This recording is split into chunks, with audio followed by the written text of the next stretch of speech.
this is the final get-together of the 1959 Forum Group. Tomorrow, the first departures start. All things come to an end, and you are going to be boarding those airline buses. Ivan, you're first. Tell us, let's go around. Tell us where you're going and maybe what you're taking back with you. Well, I'm leaving for Copenhagen tomorrow. And, well, at any rate, I'm taking an autograph book with me home, and I want that all my friends here in the Forum and outside the Forum would help me to fill it out.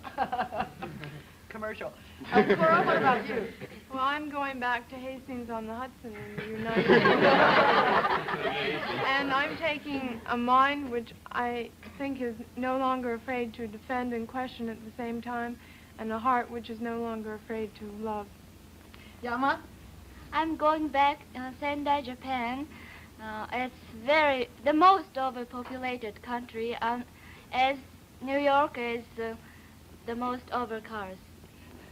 How about you, Miriam? I'm going back to Tehran, Iran, and I'm taking a lot of extra weight with me. Leaving for Seoul, Korea. And I wish I could take this Forum with me to Korea.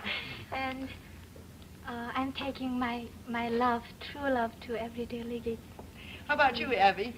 I'm going back to São Paulo in Brazil, and I'm taking with me a very deep belief in people. Besides, I have stuffed into my luggage some very beautiful nylon nightgowns. Rafia? And I'm going back to Karachi, Pakistan, and I'm taking back with me 5 nylon saris. You come to America to buy saris. Now, that's a good bit of international relationship. How about you, Jorginho? I'm going back to Berlin, Germany. I'll take with me hundreds of matchbooks. Matchbooks you're collecting. Yeah, stupid, I know, and the crew cut. Johnny? I'm going back to a teaching job in Sheffield, England. I don't think I'm leaving much behind apart from America. All these people will be with me forever. Hassan? Well, I'm leaving for Bursa, Turkey, and I'm taking a lot of new ideas which I have acquired here in the United States, and also I'm taking some original things which I bought in the United States. Some nylon. Nylon. Original American. Ida? Well, I go back to Milano, Italy, and I bring with me really a great love for everybody I knew. But what have you been spending all that money on lately, all of you kids? I've seen you in shops all over the place. How about you, Katrine? Well, I bought a lovely...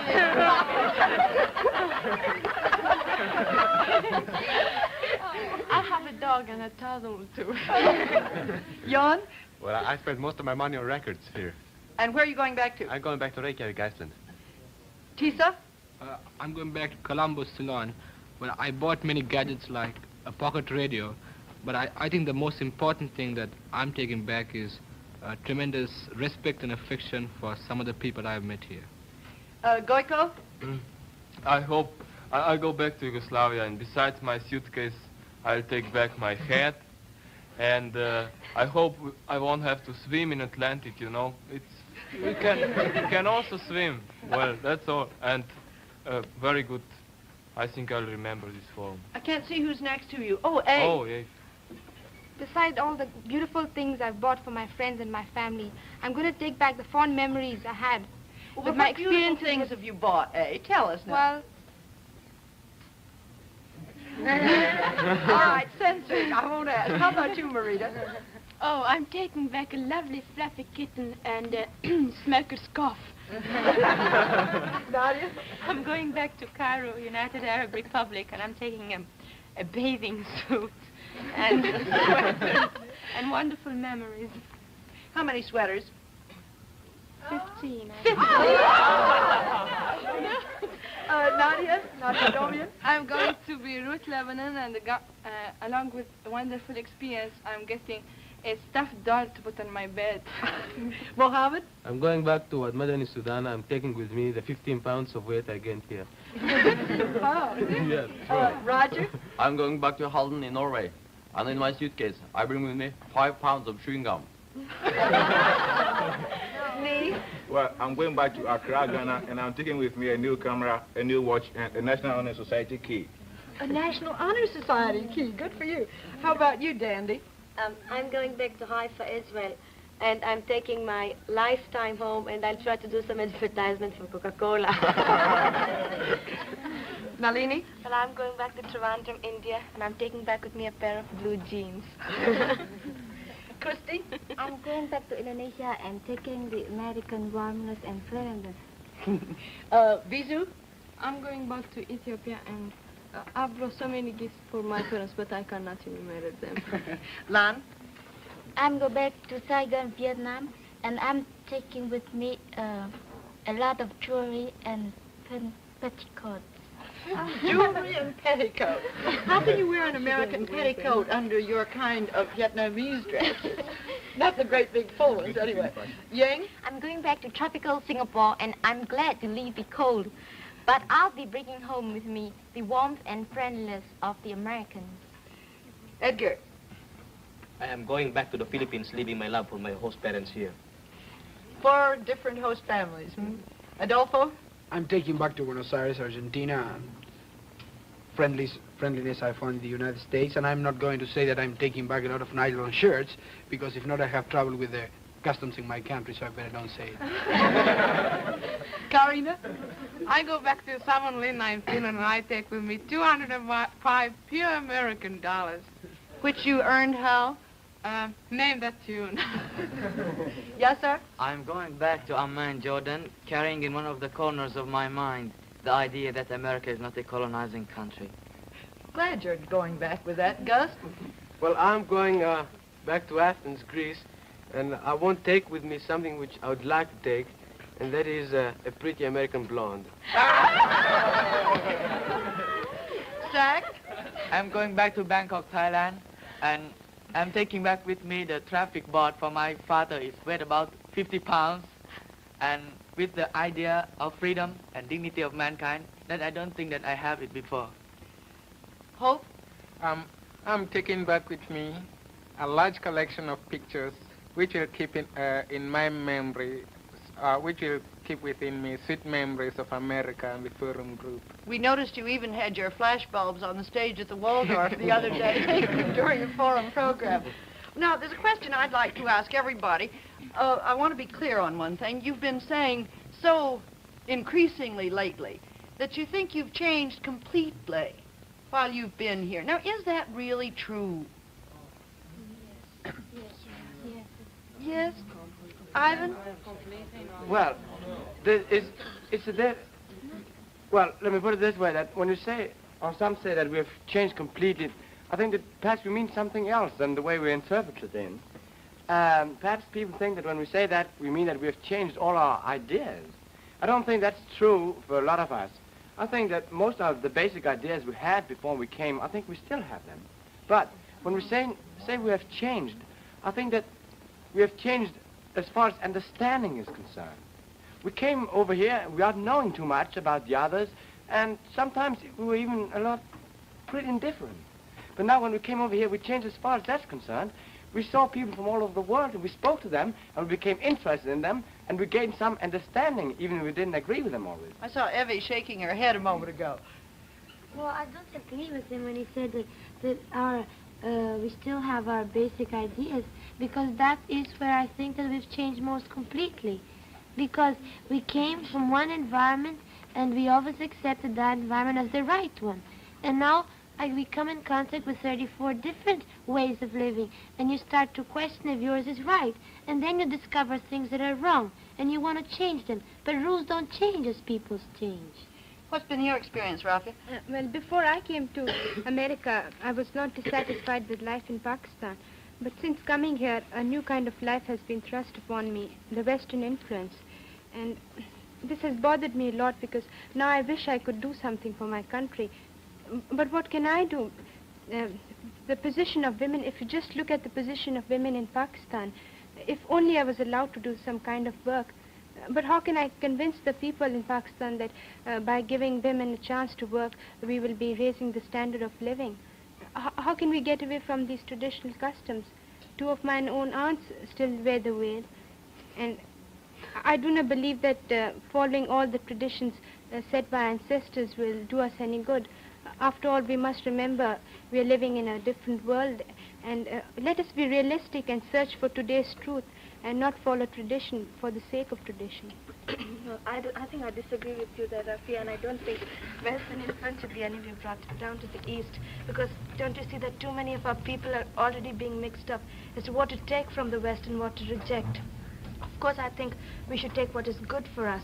We need mass education, industry, and individuals with a sense of responsibility for their own destiny and for that of their countries. But I don't think we should accept, or the world should accept, the Western kind of selfishness which led to colonialism, imperialism, and war. I think we should take back, and I think we should take Gandhi's belief and our teaching when we fought for our independence together of non-violence, and not militarism as it's going on now.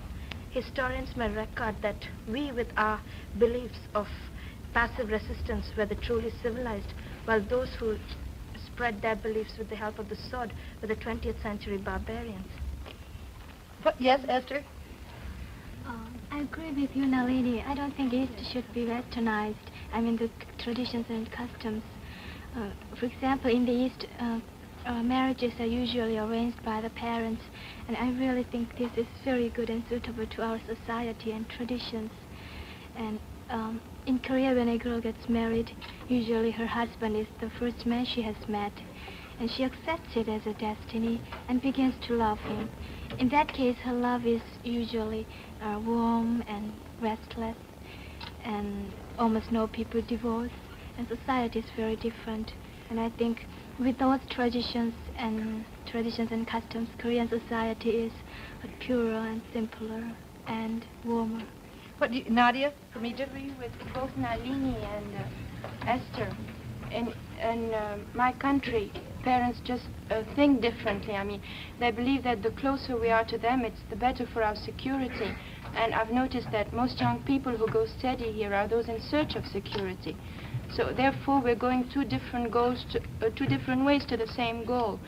And I mean, maybe there is less romance in that method of arranged marriages, but I mean, I've heard that in America people divorce so often just because they get married in one of those crazy romantic moods and then they live to regret it for the rest of their lives. I mean, it's no use making a fairy tale out of life. You have to take it for what it is and be equipped to fight against it. And I believe that we Egyptians are realistic people, and we believe that marriages work much better without the fiction of romance. Cora? I have to disagree with that. I feel that we are being realistic in facing the fact that eventually people do have to make their own decisions, and thereby when the parents give their children freedom of choice, eventually they will be able, in most cases, to trust their children to make the right decisions. Do you have something to add, Rafi? Sometimes it seems to me that I've changed completely in these 3 months. I understand Nadia and Esther, but I also understand Cora, for now I've experienced both. But what should I do?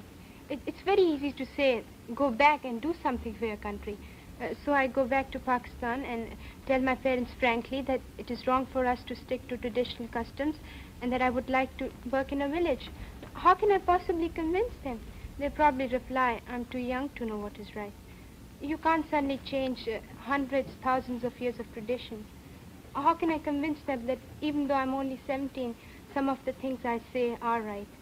One generation after the other has taught the same thing, that women's place is at home. What will happen if you say you're going to go back and you're going to want to change something? Well, if one girl stands up and rebels, what will happen? Nothing. Nobody's going to listen to me. And I'm so confused that I just can't even think straight. Edith? Well, I think that you are right, Rafia, because it is very difficult to go back and make something for our countries. Because certainly there will be a great contradiction between our new feeling and our daily life. But you see, now there is a force in our hearts which tells us that we are right. And I decide when I go back to help my friends, teaching them to reason honestly, to be ourselves, not to be so conformist. Here in 3 months, I learned to wait not always for the help and advice of other people. Yes? I think Ida means that we must try to be an engine and not a caboose. But how hard that is. How's it going to be in Korea, Esther? Oh, I'm afraid that when I go back, to Korea, then I'll be the most demoralized girl in Korea. And I don't even know anymore how westernized I have become just within the 3 months. And in Korea, for example, women open the doors for men, but now I'm used to passing in front of the boys, even though I still feel, well, I remember those things when I go back. Ivan, what did you want to say? Well, I know that a lot of the Easterners have said that there's a lot of Western influence in the East, and they sometimes seem to complain about that there isn't this same Eastern influence in the West. And I've asked myself the question, why this comes. And I think it's because that every human being, whenever he gets a choice, would be apt to choose more freedom rather than less freedom. I think that you, for instance, Esther, and Rafi over from Pakistan are proofs of that. But let's put it that way. How would I, as a child of the Western tradition, react in your society? I think I would feel that my inalienable rights were not being respected. I have self-confidence, and I believe it's my right to use this. In your society, I would feel oppressed and feel that myself, in which I believe and which I love, has been killed. And that would mean that life itself had really been destroyed to me. Burma? I've been hearing what you said just now. I think it is easier for the Easterners to understand the West than for the Westerners to understand the East. Do you want to really know what I think when you say such a lot about that precious self? Sure. We even have a proverb that says, there's truth and there's self. Where self is, truth is not. And where truth is, self is not. When we say myself, we say it because we don't know ourselves. We don't know who we are and what we are. This is not the real self at all. This is just egotism. The real self is a state of absolute perfection. This is what I believe. Miriam? As we can all see, if when we're exposed to so many different ideas, we have no choice but to really think very deeply. And I think I personally, the result of these 3 months for me is that I'm more religious, but not because of Christianity, but because of all faiths. Yes, Goiko from Yugoslavia. How are these 3 months affected you? Well, I had quite many troubles here, especially with this confusion of terms. When we speak about communism, freedom, democracy, and so on, then you speak in your terms, for instance, about democracy, and about communism you speak in terms of, well, Russian foreign policy events in Hungary and Berlin. You don't speak in terms of good things that also communism have. Well, when I speak about communism, I speak in terms of my own national communism in Yugoslavia, where the communists are really good and the country is prosperous. But has it been any problem for you as the only communist in this group? Well, I don't think, well, we quite understand each other now. After a while, at the beginning, when I say I'm communist in class, for instance, they start, and then, well, after a while, they also recognize me as a human being, and we understand each other, and I hope we can live side by side. You say you are capitalist. I don't mind, but be in your country, not in mine. Cora? Well, because of this experience, I have come across a conflict between a sort of impersonal love for my own country, America, and a personal love for each one of the forum delegates. And I think this has given me the chance to learn to listen to the ideas of others, opinions which could be completely opposite from my own, and trust that as I know that which is good for me and perhaps my country, that another too knows that which is right for him. You know, what I wanted to say a moment ago, and I'll come back to it now, when you're talking about changing, I think there's a very great difference between change and growth. An apple tree that's very small changes if it starts making roses. But it grows if it blossoms and starts producing apples.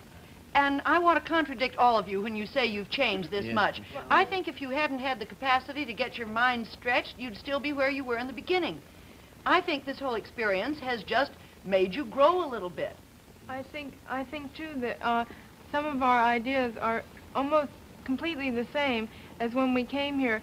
but for the reasons behind them are very, very different. And I think there's really a true belief in our ideas rather than sort of a superficial basis. I'm glad we've clarified it to that point, because nobody likes to change anybody. I think if you weren't capable of being changed, and this has happened in forum groups, people have come with so many prejudices that they've gone right back home with the same ones. But I think you have, all of you, everyone in this group, grown considerably. Adolfo, what were you going to say? Well, I was listening to all this discussion, and almost every one of us seemed to be a bit concerned, and at the same time a bit very aware of developing of new ideas, etc. If I gain something, maybe an idea that I got about something I would call, I don't know, universal friendship and universal brotherhood. For example, when Nalini was speaking about the future historians giving the judgment of the world in, I don't know, in a period of 100 years probably, and she was accusing us of being, as the Westerners, the barbarians of the 20th century. I don't think we are so much of barbarians, but anyhow. But she was talking about the future, and I wonder whether there will be any future for the world or not. I think that there will be a future. I don't think that we are going to blow ourselves up. I think that nations are going to mature because they will have to mature. And I think, for example, that the United States are going to stop helping other countries as they do now, for example, in Latin America, so as to prevent communism in Latin America, and are going to begin giving, just because they have and others need, expecting as a reward only friendship and peace, of course. It's only logical for them to expect that from others. Now, we cannot oblige the United States to do that until the enemies of the United States are ready to do the same thing. I think that nations are going to understand that they have to each other the same obligations that individuals have to each other in their own communities. This is an idea I got in the forum, and it's quite an idea for me. Are you talking about some kind of limited world government? Do others of you have this idea? Roger? No. Well, I think that in this generation and the next, the world won't be one world under any of the social orders or ideologies. It will be one world that contains them all. It must be, as America's own motto proclaims, a pluribus unum, one out of many. It must be a world of diversity in which the differences are recognized, accepted, and tolerated. Nations can only join into universal federation if it is a very loose federation. They can only be kept at peace if those who have the greatest power know how to use it to keep all power, including their own, in balance and in the harmony that recognizes, respects, and tolerates diversity. The world is not splitting into two worlds. There has never yet been one world. We are just beginning to try to unite civilizations which have always been separate. You must remember that only a few years ago, Americans thought that they could stay isolated from Europe and Asia. There is one thing that the system of toleration can't tolerate. It cannot tolerate intolerance. We must not fall into the error of thinking that the ideal of one world means that everybody's business is everybody's business. I think that one nation can't force another nation to be tolerant. But I think that the hydrogen bomb can do this, and that it is doing it now. Marita, can you quickly sum up what these 3 months have given you to take back? For these 3 months, we have had an experience which would have been impossible in any country without the American spirit of cooperation, or, you know, the airlines and the host families and the Herald Tribune and the schools and just everybody who worked on it, you yourself, who have been leader to us. And, this is an experience which would have been impossible for an ordinary tourist, because we have really seen American home life as members of a family, and American community life as one of the participants, and American schools as fellow students. And it has been for us probably the most significant period of our whole lives. But I've been thinking, if it were to end here, and we were taking home with us nothing more than pleasant memories, it would have been really nothing but a wonderful experience. And I sincerely hope that we're taking home with us something more than that. We have been in a unique position to get something of the true spirit of world citizenship. That is rather a big word to use, but I think it has changed many of us from politicians into scientists. We've got to see that in order to appreciate something else, you must really understand it. And appreciating something doesn't mean accepting it, of course, but I think that constant communication with our fellow men and our fellow citizens and a constant exchange of ideas with the rest of the world is one of the most important things. I've got to end on that, Marita, but for a final, I would like to have you hear three voices that normally speak in Japanese, Korean, and Persian. I'd like you to hear how they find harmony in Latin words that mean in English, give us peace.